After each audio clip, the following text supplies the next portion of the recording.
opened. Yeah. And on one side you've got kind of like a serpent-like squiggle, and on the other side you've got a zigzaggy serpent shape as well, right? Yeah. And it just came to me, like things do. This is to do with sound. This whole chamber is to do with sound. They found an ear bone. I mean, you know, it just kind of made, it was just logical. It made I'm a real firm believer in common sense. And I don't think many people use it as they should. But yeah, I mean, this is what I think our ancients were doing. When they were using sound and frequency to resonate the earth and heal the earth and themselves and bring things into balance. That's it. And I feel as well, you know, you can move things with sound and frequency. Oh, yeah. You can create light with it. Jonathan Goldman, when I interviewed him for The Dangerous Man to talk about sound, he recounts this experience he had in this Mayan temple where he created light through toning. Wild.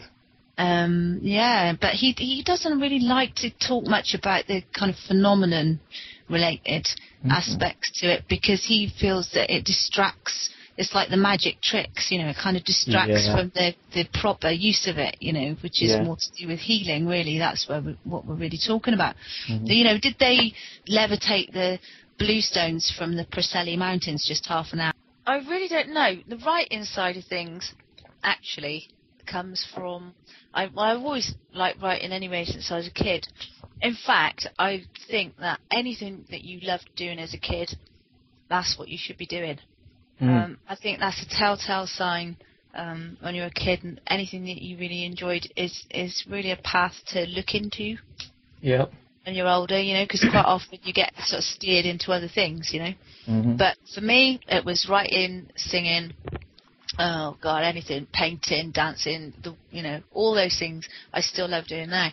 But the writing side of things, I'd written a children's book. It started off as a song lyric that just came to me, and I wrote this kids book, and then I sent it off to loads of publishers, and it kept getting rejected, and I kind of put writing on the back burner. Then I thought, nah, you know, like you do, then you get into doing other things.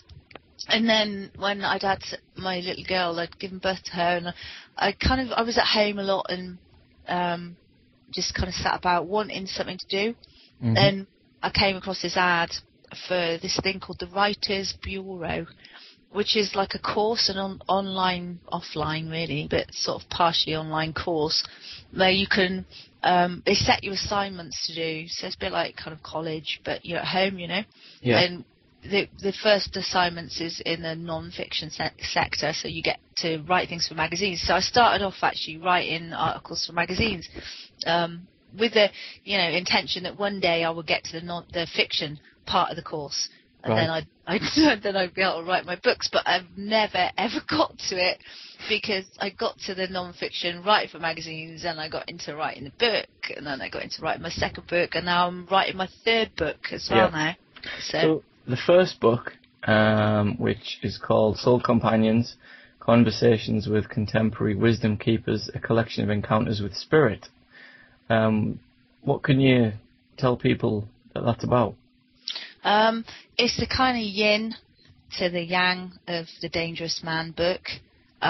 It's really the starting point for everything. I kind of feel that spirituality, if you like, needed to be explored. Not in a religious sense, and not in a new age sense in that way, but that all the faiths needed to be kind of not investigated, but I wanted to interview people basically to find out what guided them in life, because there was this whole thing at the time for me of wanting to know what my spirit guide was, and so I was kind of looking into that and trying to find answers myself. So I was asking all these different kind of people who had different experiences, what theirs were, and that was quite an intriguing thing. But I didn't kind of haven't planned this. I hadn't planned then to write The Dangerous Man afterwards, but it just kind of naturally happened as to balance the first book. It kind of felt to me, it's like, it's a good thing to be spiritually informed. Yeah. And to read other people's experiences is always interesting, fascinating even. And it's a great honour to hear what someone else has got to say, for them to share that with you, because it's quite intimate, Yeah. But at the same time, to have the information, the worldly information, if you like, the knowledge to back it up. But it's like Michael Tsarian, he at the first art convention, when he did the introduction, he talks about knowledge being sacred. And yeah, it is. It's sacred because it's to do with, like he says, it's to do with selfhood. It's to do with understanding yourself. These are very sacred subjects that we explore, this research side of things. So in many ways, the two things, the spiritual and the information, they're part of the same path. They're not separate at all. It's this duality again. No, knowledge is sacred because it has to do with the selfhood. End of. Yeah. And that's it. But yeah, I mean, Soul Companions was a brilliant kind of. I don't think I would have been able to have written The Dangerous Man first.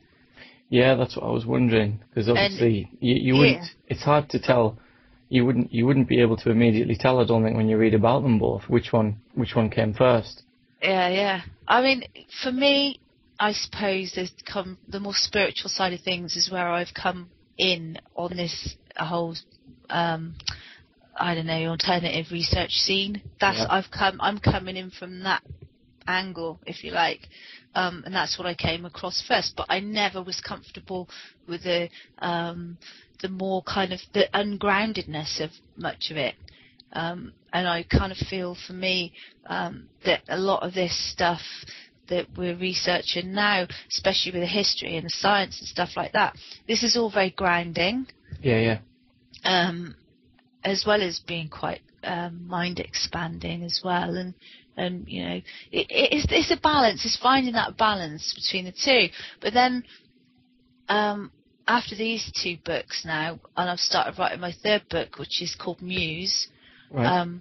I've got a blog actually called The Muse, which you can get to from the Art Convention website, and basically it's going to be a book of inspiration. So it's going to be interviewing people who are artists, and I don't know whether that's like actors or musicians, dancers, sports people, painters, sculptors, writers, poets, and because I feel that it's like the if we're talking about Trinity, like we were talking about it earlier on, a balanced Trinity, not the Father, Son, the Holy Ghost, a load of rubbish, but so you've got if you're looking at it from a more scientific point of view, John Depew in The Dangerous Man, talking about the positive magnetic currents, the negative magnetic currents, and the neutral line or gap that separates both magnetic forces. So it's like the 0 point. Absolutely. And that this is a recipe for the building blocks for all life on the material plane. So, I mean, this is the origin of the tri-spiral and the golden ratio that the ancients knew about and incorporated into their sacred symbols and buildings. And this is how we were before duality, which is really a kind of psychosis. Somewhere in the ancient past we've split ourselves in two, and now we're really dealing with the result. It's a very obvious thing. So getting that balance right. So for me to write two books, at first I thought, these two are companions, and they are. Soul Companions of Dangerous Man. You got to read them both. They're both important. Mm-hmm. But it's not just about that, because once you've merged the two and you marry the two, it's like balancing yourself, isn't it? Achieving the balance of masculine and feminine energy. And when you achieve that balance and you have that marriage of so-called opposites, which is sometimes referred to as an alchemical wedding, and you move out of duality into Trinity. And that's what I'm doing now. I'm moving out of duality with these two books into Trinity, and the glue that is the gap between the two is the muse. That's it. And that's exactly, it fits. It's so strange, but I have not planned this. Everything I do is very much serendipitous. There's a lot of synchronicity involved, and I think in everyone's lives too. If you're really going to look at your life, why are you where you're at today? It's through a series of so-called random events and synchronicities. And it always seems to be that way as well, doesn't it? I mean, you'll have spoken to many people who have explained things like synchronistic events or just a bizarre series of events which all culminate in bringing you in a certain place. And it all feels like it sometimes does happen for a particular reason. And when you were talking about duality and Trinity there, some people have obviously spoken about that we were, we did experience a split in the past. And one way I look at that is we're sort of relearning who we really are, and that's how we bring the Trinity on board. Yeah. So rather than it being a physical